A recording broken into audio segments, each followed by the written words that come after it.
Mheshimiwa Shekhe wangu wa wilaya, jambo hili uliolianzisha ni zito.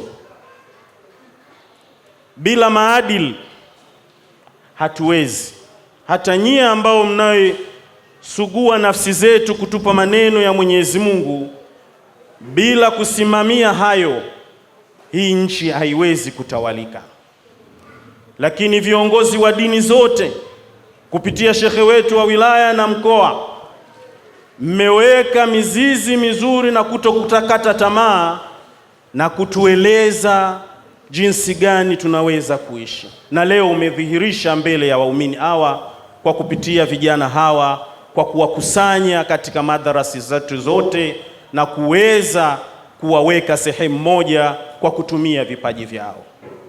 Mheshimiwa wetu mbunge Hawa Subira Mwaifunga naye anaungana na shekhe wa wilaya kuzungumza kwamba anatakia amani na anawapa hongera kwa kumaliza mfungo wa mwezi mtukufu wa Ramadhani.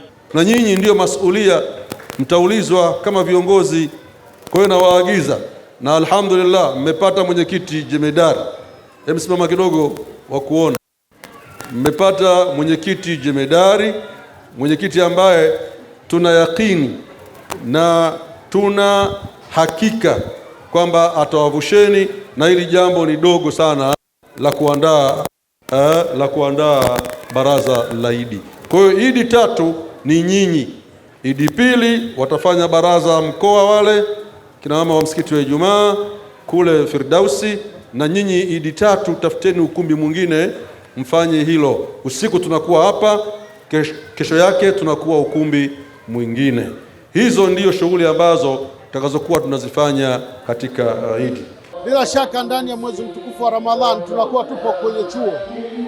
Sasa Mwenyezi Mungu aliposema la'allakum tattaqun, ili mpate ule ucha Mungu, ni kwamba anatueleza sisi, atuletea sisi hizi siku maalum kwa ajili ya kutusafisha ili tusiingie motoni.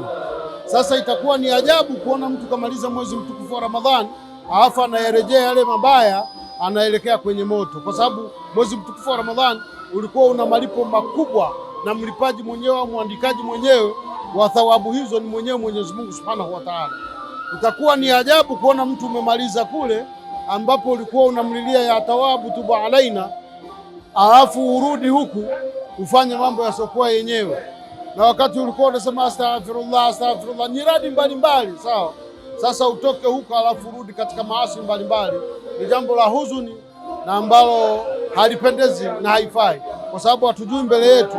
Na waasa ndugu zangu Waislamu na wale wasiokuwa Waislamu, tumnyenyekee Allah Subhanahu wa Ta'ala na tumwelekee yeye na tufanye katika yale anayoyaridhia, tusirejee katika yale yaliyokuwa machafu. Katika kuwaasa vijana ni maji ya moto. Sasa mtu akiwa asione kwamba leo ana nguvu au yuko hivi akafikiri anaweza akawa na nguvu za kuzidi amri za Allah Subhanahu wa Ta'ala.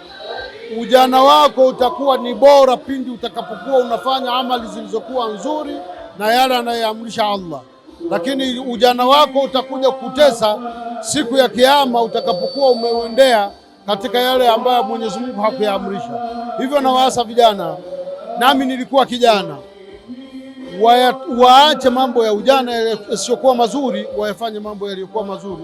Allah Subhanahu wa Ta'ala atawapa pepo inshallah.